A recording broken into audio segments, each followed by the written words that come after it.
Assalamualaikum dan salam saudaraku sayang, bersama saya Al-Faiz Jemuri. Tumpuan berita, Pertubuhan Bukan Kerajaan NGO 38 Yayasan Amal Cinta meraihkan sambutan Christmas dan Tahun Baharu bersama kanak-kanak daripada The Salvation Army Sarawak di Kuching pada Khamis.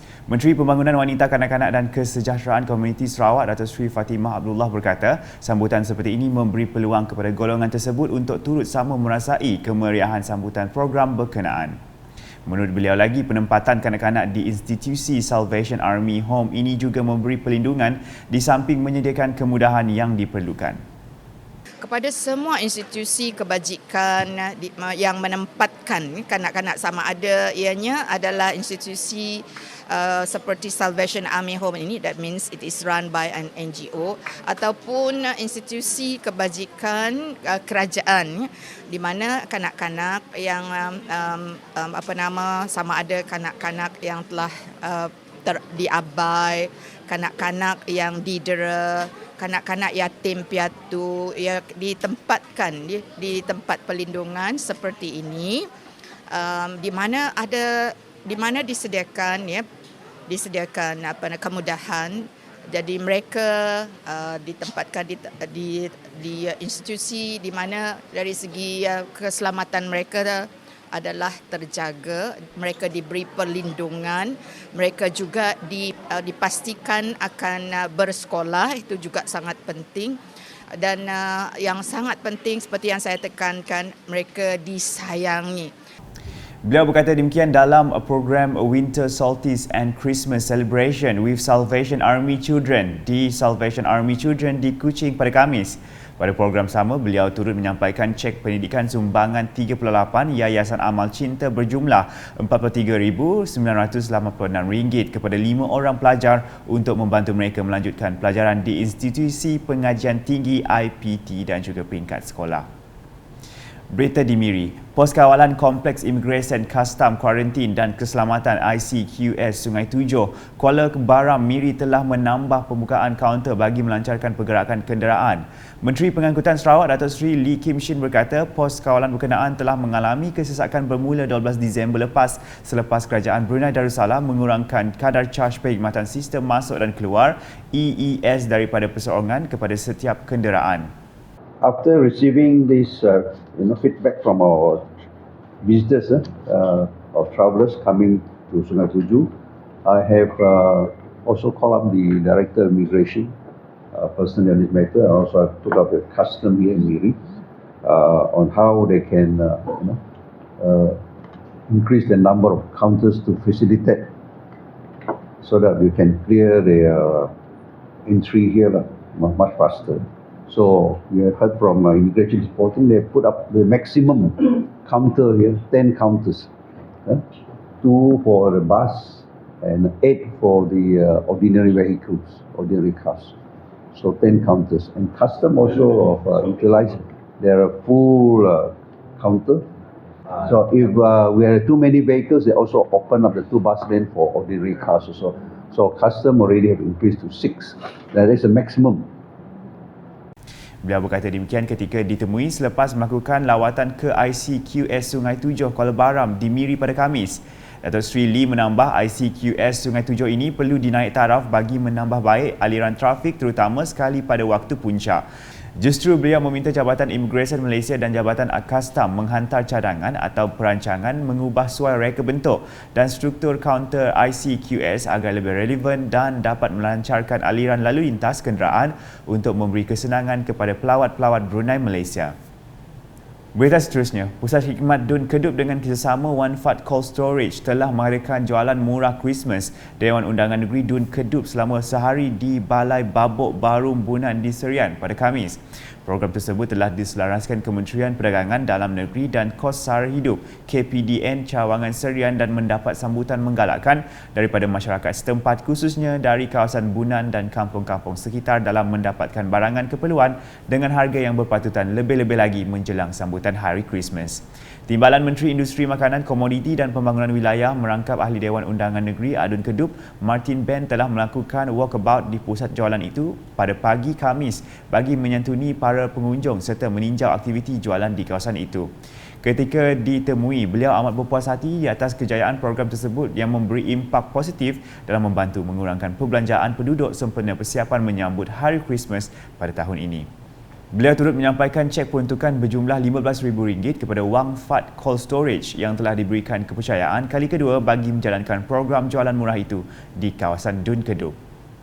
Beralih berita di Bangkok, Thailand, Kerajaan Sarawak sedang menerokai kemungkinan membentuk syarikat usaha sama di antara Perbadanan Pembangunan Ekonomi Sarawak SEDC dan Lembaga Kemajuan Bintulu BDA untuk mengimport antara 500,000 sehingga 1 juta tan metrik simen setahun dari kumpulan simen Siam SCG mulai tahun 2023. Menurut SEDC dalam kenyataan media pada Khamis, perkara tersebut adalah untuk menangani isu kekurangan bekalan dan kenaikan harga simen yang sedang dihadapi industri pembinaan di Sarawak.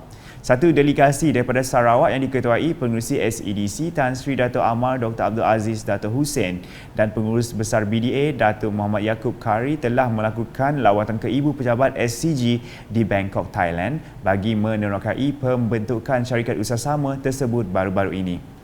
Ujar kenyataan itu lagi, antara hasil yang dijangkakan adalah inisiatif itu akan menyaksikan peningkatan bekalan simen untuk Sarawak bagi menangani keperluan segera dalam industri pembinaan sekaligus akan mengurangkan masalah kekurangan bekalan serta kenaikan harga simen di negeri ini.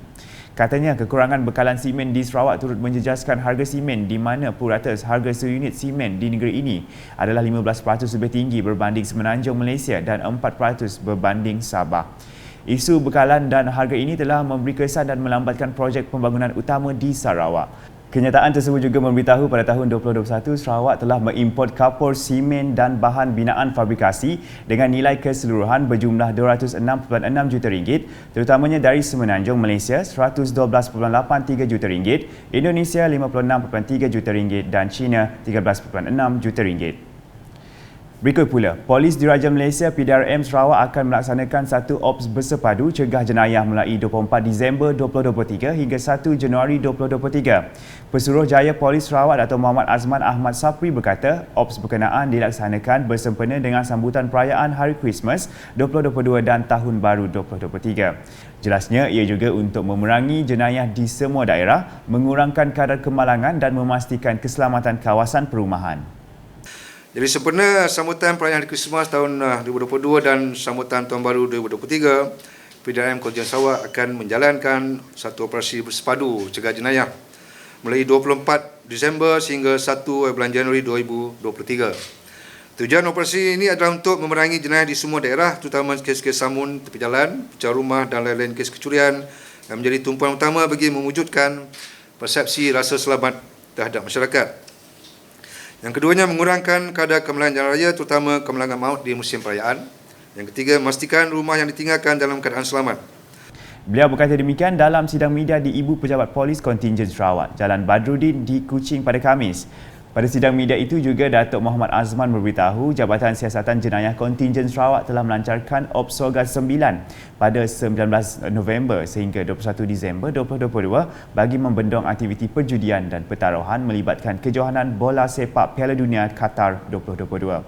Katanya lagi, sepanjang tempoh tersebut, sebanyak 43 serbuan telah dijalankan melibatkan tangkapan seramai 50 orang warga tempatan dan 4 warga negara asing dengan jumlah rampasan bernilai RM6,744. Justru itu, PDRM akan mengambil tindakan tegas terhadap individu yang menganjur dan menjalankan pertaruhan berlandaskan undang-undang sedia ada.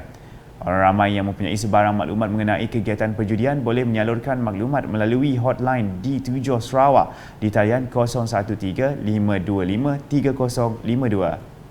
Selanjutnya, Dewan Muda DUBS dengan sokongan Dewan Usahawan Bumiputera Sarawak DUBS dan Kementerian Pelancongan, Industri Kreatif dan Seni Persembahan Sarawak MTCP akan mengadakan cabaran reka bentuk motif Sarawak 2022 selama 3 bulan bermula Disember 2022 hingga Mac 2023. Ketua Dewan Muda DUBS Nizam Datuk Khalid berkata program pencarian bakat kreatif dalam bidang seni motif Sarawak itu akan menyasarkan golongan belia.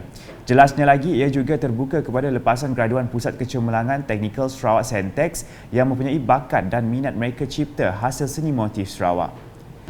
Kita pun nak mengambil peluang ini untuk menyambut inisiatif Datuk Sri Haji Abdul Karim Rahman Hamzah selaku Menteri NTCP ataupun Ministry of Tourism and Cultural Performance yang ingin melihat lebih ramai anak muda Sarawak untuk mengambil peluang menceburi dalam bidang seni kreatif yang disifatkan dapat memberi peluang kepada pendapatan dan ekonomi. Diakui bidang seperti ini mendapat tempat di Sarawak. Beliau turut menambah program tersebut seperti ini dapat memberi impak yang positif kepada bukan sahaja industri pelancongan, juga kepada industri fashion dan juga tekstil dan juga bidang-bidang lain yang melibatkan seni. Beliau berkata demikian pada sidang media cabaran reka bentuk motif Sarawak 2022 di Jumaani Pavilion di Kuching pada Khamis. Pemenang cabaran ini kelak akan membawa pulang wang tunai keseluruhan berjumlah RM10,000 serta piala khas pertandingan yang ditentukan oleh pakar industri dan seni dari Sarawak termasuk juri profesional luar Sarawak.